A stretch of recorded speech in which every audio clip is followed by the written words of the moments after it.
Welcome everybody. Today we're going to talk about solutions. This chapter, it's really applicable. I really enjoy,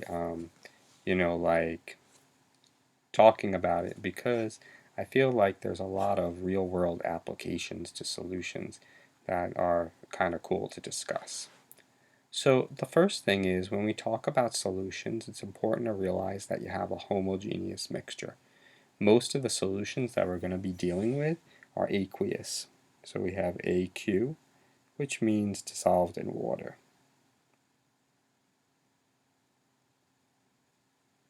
And we're going to talk about substances that are dissolved in water mostly in this chapter. That's what we're going to mainly focus on. So it's important also to know that you have different parts of the solution. The two main parts are the solute. And this is what's being dissolved and generally what there's less of. And I always think of solute, you put it in like solute. And then we have the solvent. And the solvent is what is the substance that's actually doing the dissolving, and it's what there is more of in moles. Solutions don't necessarily have to just contain water. You could have solution of two liquids, neither of them being water. You could have a solution of two gases. In fact, we just did gas laws, and any gases that mix together are always considered solutions because they mix homogeneously. You could have a liquid in a gas, or a gas in a liquid, where you have like soda and carbon dioxide dissolved in there. That's where the bubbles come from. You could have a solid and a liquid, so dissolving salt in water. You can even have two solids, and that is called an alloy. It usually happens with metals. So when we actually go through the process of dissolving, there's steps that take place. And people don't really think about the steps. It's just like, yeah, it dissolves. But what's really happening is you have the solute, the thing that you put into the solution, you have that breaking apart. And so this happens through a process where the solute and the solvent start to interact with each other.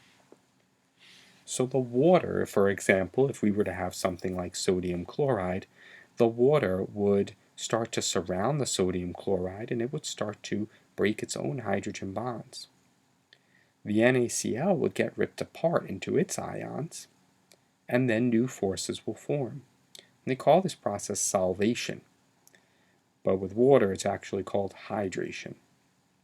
But these are three steps. You have a breaking of the solute, you have a breaking of the solvent, and you have the formation of these new bonds that are now bonded together and something that is generally, but not always, more stable.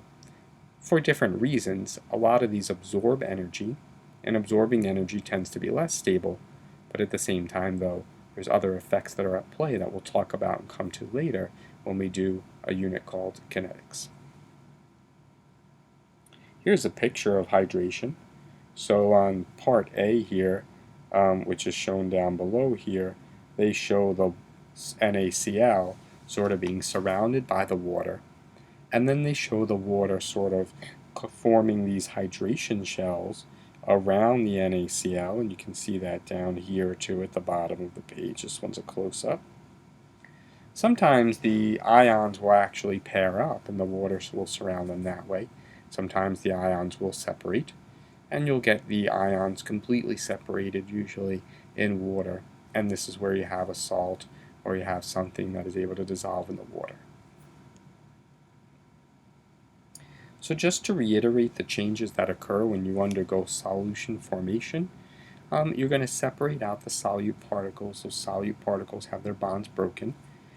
This process here is endothermic.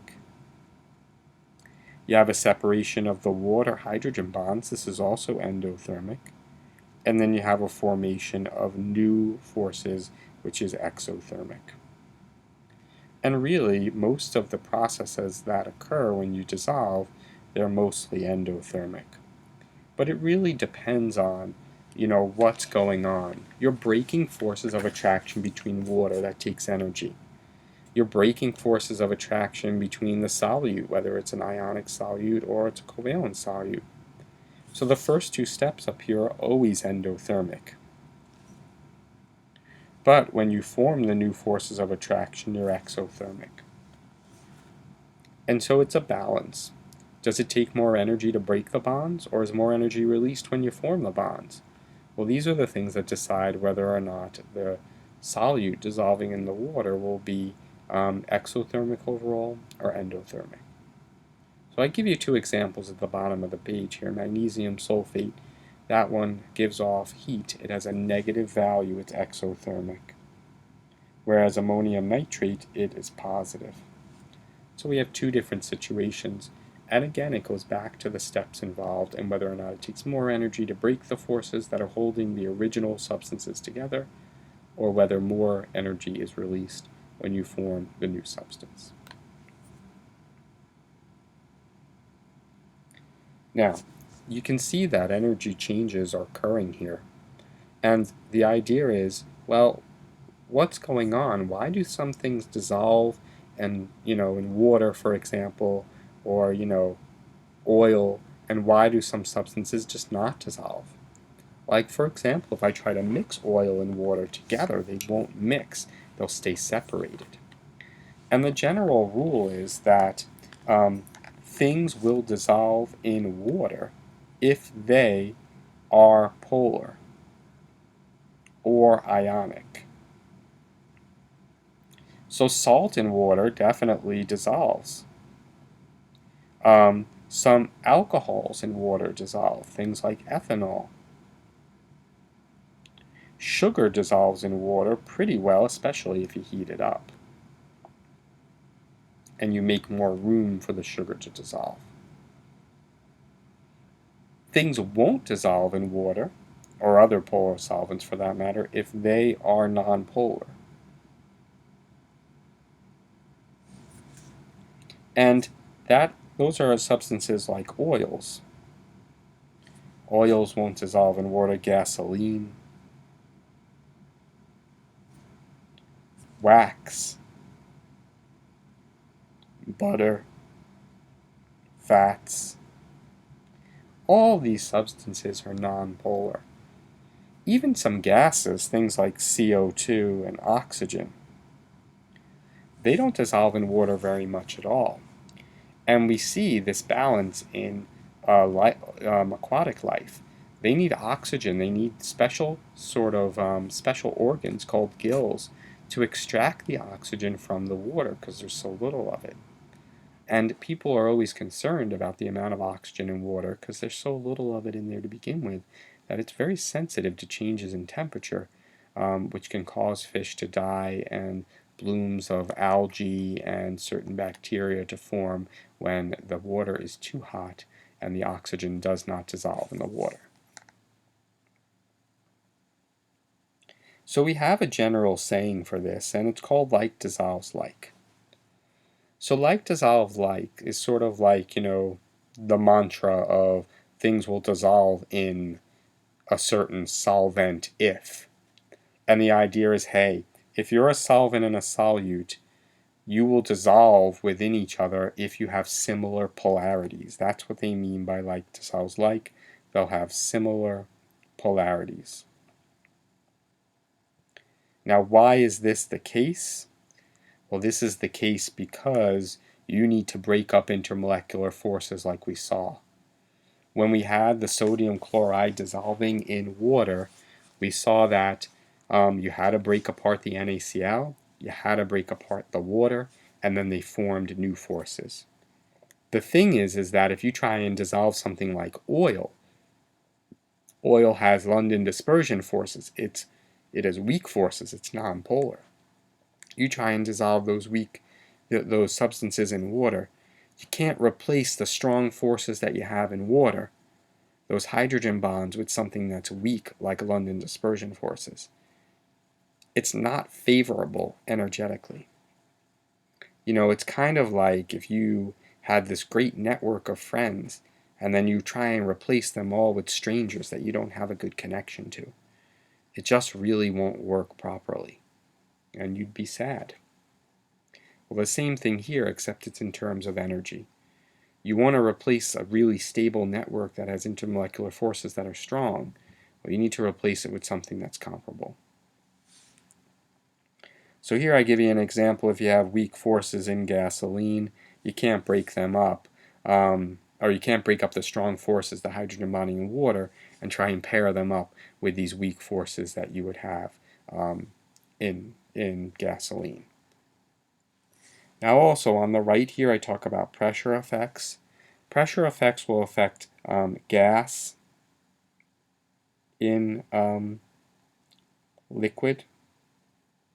So like CO2 in water, and we see that a lot with soda. So when you get a fresh bottle of soda or seltzer and you open it up, then you see and you hear the bubbles starting to be released. If you shake up the bottle, then they'll all come out really fast. But that's because they were under tremendous pressure. When you open up that cap, you release the pressure.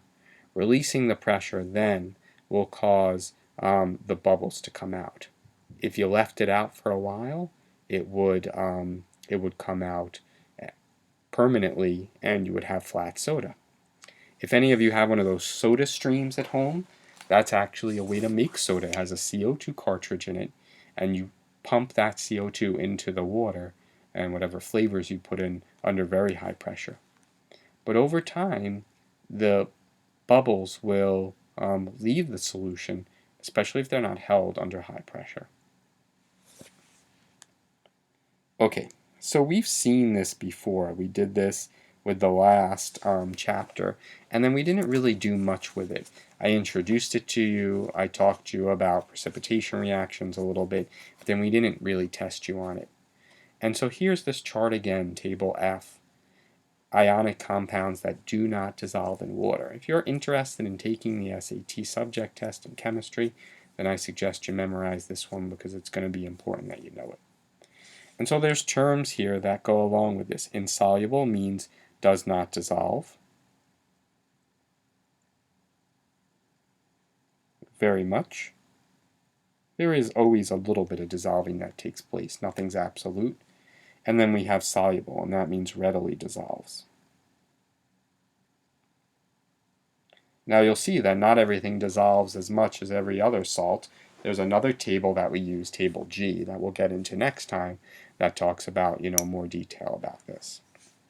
But here we can practice, and we've done this before, but practice figuring out is something soluble or insoluble.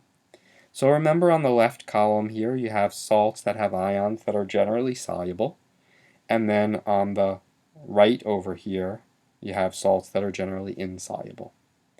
And so if we look up something like AgCl, I look down the left column here and I look for Ag or Cl and I find Cl, but then I look over here and I see it's an exception. That takes a salt that's soluble and causes it to be an exception, which would mean that it would be insoluble. If I do NaOH, I look on the left side first for Na or OH, and I see Na is in group 1. I also find OH over here. So if I find Na first, I see, oh, Na is soluble, and there's no exceptions, so this would be soluble. But let's say I was rushing through this and reading this chart, and I saw the OH minus over here, I would see that there's an exception when it's combined with group 1, and that would be soluble. So try these other three on your own, and we'll go over them in class. Now, we'll also do stuff with writing something called net ionic equations in class. But one thing that, and actually I think I'm going to finish here for today. When we come back next time, I'll talk about some ways to form solutions, some ways to write the equations of how solutions form or how precipitates form, and then some ideas behind what it means to be saturated. All right, thanks so much for watching.